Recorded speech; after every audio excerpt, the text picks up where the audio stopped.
dia amin'ny atao anatin'ny districtna Ambatolampy moa misy atsika amin'izao fotoana izao faritra Vakinankaratra manatanteraka ny diabe famokarana. Tato ato moa ny diabe famokarana izay somary niatoato satria nisy asa hafa nataony eo ministère central fa mamerina ny diabe famokarana indray zany zay amin'izao fotoana izao manohy ny diaben'ny famokarana. Diaben'ny famokarana moa raha patsahidina amintsika dia fanaovana fampifanana faobe.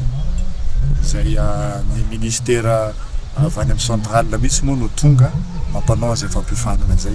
Anankitelo ny fampifanana atao mahakasika ny mpifono-voja zay teknika ampiasaina amin'ny fambolena an-tanety. Dia eo ihany koa ny teknika papry zay ampiasaina amin'ny fambolem-bary an-drano moa zany dia eo ihany koa ny fiompiana kokelé. Dia tamin'ity moa zany anisan'ny voalohany nanaovany an'izany atao anatin'ny districtny Ambatolampy nanaovana anazy dia ny fiompiana ny akoho atao hoe combo. Zany hoe hita ao anatin'ity diabe famokarana ity zany na ny fambolena na ny fiompiana ho fampitoviana lanja anireo sehatra anankiroa. Ny anisany ataon'ny ministère fambolena sy ny fiompiana ihany koa manaraka nyity diabe famokarana ity dia fametrahana rafitra misy an'ireo mpapiofana zay apetraka maharitra zany eo anivon'ny commune ny anankiray izay antsoina hoe conseiller en développement rural. Misy ihany koa an'ireo fametrahana an'ireo tatsa papita na paysan roulé. Zany zany ny asan'ilay ataon'ny ministère fambolena sy ny fiompiana ihany koa zay fampiarana ny stratégie nationale de formation agricole et rurale zay efa napetraka hatramin'izay. Misy zany noho izany solitena eo anivon'ny commune izay hotendren'ireo be ny tanàna dia omenay fampifanana eo anivon'ny ministère ny fambolena sy ny fiompiana ahafahan'izy ireo zany manampy na manome conseil na tena hoe miaccompagner mihitsy aza an'ireo tatsa mpamokatra.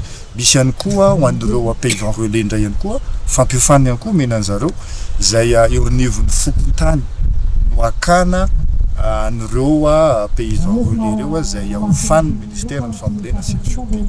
Zany rehetrarehetra zany dia anisan'ny paikady entina ahafahana mamerina ny fampifanana sy ny fanarahana an'ireo asa ataon'ny ireo tatsa mba ho an'ny fampiroboroboana na sehatry ny fambolena zay na sehatry ny fiompiana ihany koa.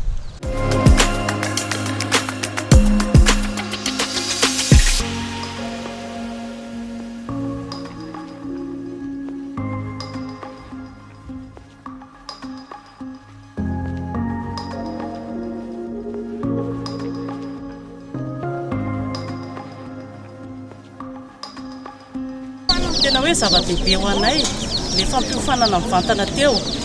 Misy horaisina tanteraka mihitsy satria na izary zao fampiompy nentim-paharazana, mpamboly be ihany koa fa mpamboly nentim-paharazana. Dia efa nanaraka formation ihany fa tena nisy fanampiny lehibe ny andro an'io ka ny any teny tompo dia misaotra betsaka itoy izao hetsika izao. Misy an'le valatahaka ampiarina an'le teknika mpifono-voja etsy. Eo zany tsika dia ahita tsara hoe ohatrin'ny ahoana ny fanaovana azy. Ierahana tsara tonga eo daholo tsika dia miara-manao, miara-mampiatra le teknika nampianarina tsika androany. Mila manao ohatran'ny résistant. Nomena fahalalana izy dia napita. Zay résistant Ensemble, transformons le secteur agricole.